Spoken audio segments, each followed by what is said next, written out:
Human evolution एक ऐसा topic है जिसकी पूरी सच्चाई किसी को नहीं पता और कई सारे लोग तो इससे एग्री ही नहीं करते कि ह्यूमन इवोल्यूशन एप से हुआ था। पर रियल फैक्ट्स जो भी हों, एक बात जरूर पक्की है कि लाखों साल पहले ह्यूमंस अर्थ पे इमर्ज हुए और उससे आज हम मॉडर्न ह्यूमंस इवॉल्व हुए, जिसका सबसे अच्छा डिपिक्शन ये इमेज से देखने को मिलता है। The very famous march of progress drawn by Rudolph Zallinger and published in 1965, जो इतनी फेमस हुई कि आज हर इंसान जब भी ह्यूमन इवोल्यूशन के बारे में सोचता है तो यही इमेज दिमाग में आती है। और मैंने बोला कि सबसे अच्छा डिपिक्शन है, रियलिटी नहीं। एक्चुअल ह्यूमन इवोल्यूशन ऐसे नहीं हुआ था, ना ही ऐसे 5 या 6 ह्यूमन स्पीशीज से और ना ही इन सब से नहीं होने से मेरा मतलब है कुछ मॉडर्न ह्यूमंस तो एक्सटिंक्ट ह्यूमन स्पीशीज के रिलेटिव्स ही नहीं हैं। उनके पास ना ही इनके जीन्स हैं और ना ही कोई दूसरे ट्रेट्स। इसे अच्छे से जानने के लिए हमें ह्यूमन इवोल्यूशन की नोन हिस्ट्री को समझना पड़ेगा। फर्स्ट ह्यूमन स्पीशीज अफ्रीका में 20 लाख साल पहले इमर्ज हुई थी, पर साइंटिस्ट को अभी तक नहीं पता कि एग्जैक्टली कैसे और कब फर्स्ट ह्यूमन इवॉल्व हुए।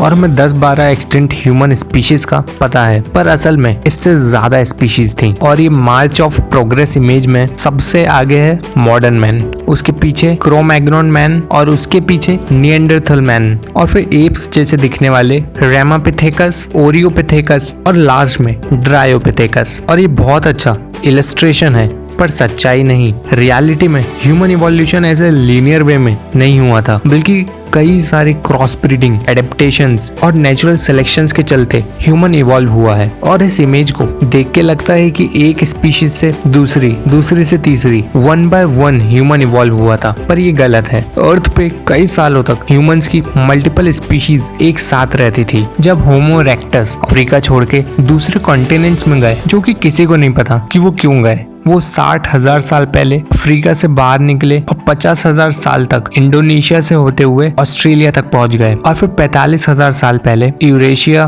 और 10 से 15,000 साल पहले अमेरिका। और इतने टाइम में बहुत सारे अलग अलग ह्यूमंस की स्पीशीज आई, साथ रही और एक्सटेंट भी हो गई। और उन सब में से निएंडरथल्स को सबसे ज्यादा स्मार्ट स्पीशीज माना जाता है, और उन्होंने ही फायर की भी खोज करी थी, जिसकी वजह से ह्यूमन ब्रेन इतना डेवलप हुआ है।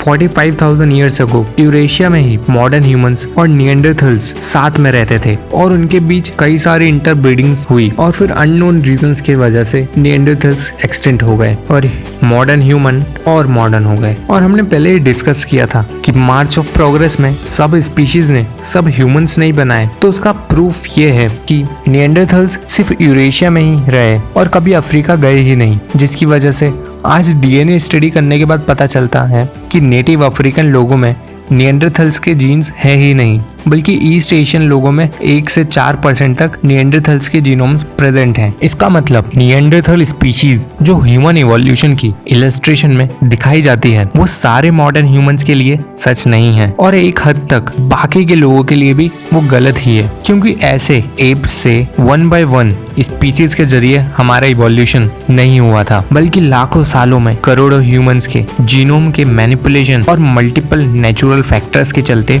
हम आज यहाँ पे मौजूद हैं। पर क्या हम सब लास्ट और सबसे मॉडर्न ह्यूमन स्पीशीज हैं? इसका सही जवाब पता करने के लिए तो कुछ और हजारों साल रुकना पड़ेगा।